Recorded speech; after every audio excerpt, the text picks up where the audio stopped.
ఏపీలో రాష్ట్రపతి పాలన కావాలని జగన్ చెప్పడం విడ్డూరంగా ఉందని, ఏపీలో శాంతి భద్రతలు కరువయ్యాయని జగన్ చెప్పడం హాస్యాస్పదంగా ఉందని, ఏపీలో విధ్వంసం సృష్టించేది నువ్వే, ఓదార్చేది నువ్వే జగన్ అని తెలుగు యువత రాష్ట్ర ప్రధాన కార్యదర్శి రవినాయుడు ఎద్దేవా చేశారు. ఈ సందర్భంగా తెలుగు యువత రాష్ట్ర ప్రధాన కార్యదర్శి రవినాయుడు మాట్లాడుతూ, ఏపీలో రాష్ట్రపతి పాలన కావాలని జగన్ చెప్పడం విడ్డూరంగా ఉందన్నారు. ఏపీలో శాంతి భద్రతలు కరువయ్యాయని జగన్ చెప్పడం హాస్యాస్పదంగా ఉందన్నారు.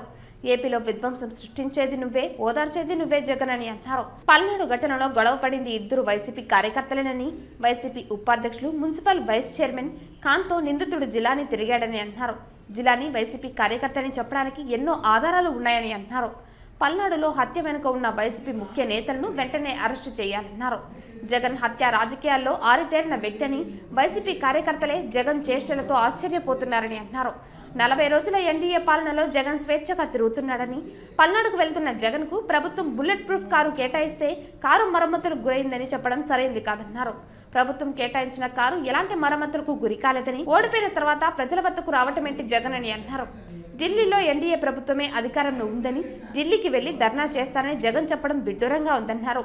ఏపీలో గంజాయి వైసీపీ హయాంలోనే యథేచ్ఛగా దొరికిందని, అధికారం కోసం జగన్ ఎంతకైనా తెగించడానికి సిద్ధంగా ఉన్నాడని అన్నారు.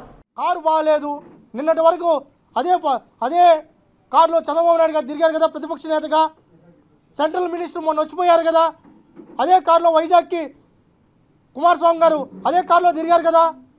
మరి ఆ రోజు బాగలేని కారు నీకొక్కరికే బాగాలేకుండా వస్తుందా? పరామర్శకి వెళ్ళేటప్పుడు కూడా ఇది ఒక సింపతి.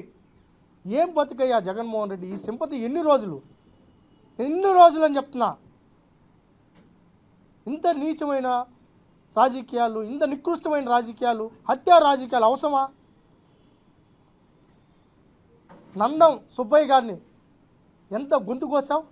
ఆ రోజు రాష్ట్రపతి పాలన ఎందుకు అడగలేదు? సలాం బాబు ఆత్మహత్య చేసుకున్నారు. ఇదే మైనార్టీ, ఎవరు కూడా ముస్లిమ్స్ ఆత్మహత్యలు చేసుకోరు, అది పాపం. ఖురాన్లోనే వాళ్ళు మత గ్రంథంలో ఆత్మహత్య పాపంగా అది ఉంది. అలాంటిది ఆత్మహత్యలు చేసుకున్నారంటే నువ్వు ఎంత అరాచకంగా చేసావో, ఎంతమంది ఆడబిడ్డల్ని నీ ప్రభుత్వంలో చంపావో అందరికీ తెలుసు. మరి ఆ రోజంతా నోరు ఎందుకు మాట్లాడలేదు? ఈరోజు ఓడిపోతేనే తాడేపల్లి ప్యాలెస్లో నుంచి బయట వచ్చావు.